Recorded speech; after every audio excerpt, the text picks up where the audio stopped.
My name is Melissa Mathis with Country Oaks Farm and Pet Supply.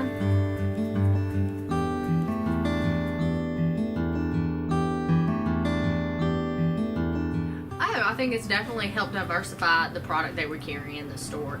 One, it's going to be the one item that you can get here, so that sets us apart. You also don't see cast iron Kamado-style grills anywhere. Everything else is going to be ceramic or other materials. Cast iron lasts forever. It takes very minimal maintenance, so that makes the item unique. I think it makes it a traditional classic item, and that's what we try to carry in the store, something that is going to hold its value, and this grill definitely will.